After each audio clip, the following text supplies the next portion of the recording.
ma'am ngasi video se amuk yeng minara se chap manana ngarang gi dumaina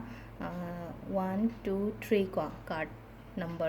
se lobiro ko amagi sina akoina 1 ne hana consider to bira se aduga ani subagi sina 2 ne hana consider to bira se 3 sina ahum subasina 3 ne hana khanbira se ko adu ngatang mirsalaga dum khanbiro ko haidi 1 खनगदबरा 2 खनगदबरा 3 खनगदबरा हैबदो अदो सिसे केम नते को ngasi gisina kaino hai matam dang suppose ngasi se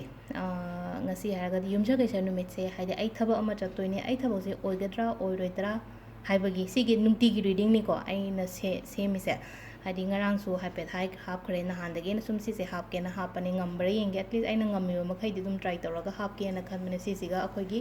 afaba pungpham kari kara adum ba mayam do adu si se haipetang yeng mina se ko haidi kamaina tawgadabno habdo khanbiro ko sida haidi aina ngasi gi thaba ama chatore natra ai mingon da keno ma haige haidi mana yes hairakadra natraga no hairakadra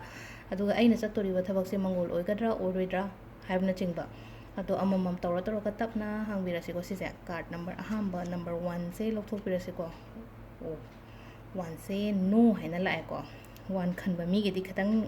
muthai nungai ro ngasi gi oina di ngasi gi dang ni ko si se no hai se haidi heng wai bu ki nate ko aidi numit ki khatang akoina sum yeng bani na ngasi se haidi sorsina kai hai ge khoida kari message pi ge habado adu du ne ba si se no haina la ko ahamba gi number 1 card si da dia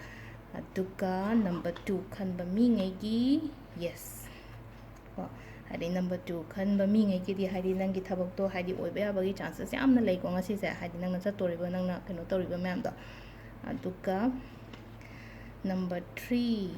choose a new direction haina lai ko choose a new direction hai ga di mai gai on tho o na hai ko do sida leire ko khoi gi ngasi gi angel gi message ko ado ma'am comment से कई दुम high बिरो सी नुंती की दुम हापीरा उरा नत्रगा दुम मरकता हापा उरा हाइबतो को तो सिलेरे थैंक यू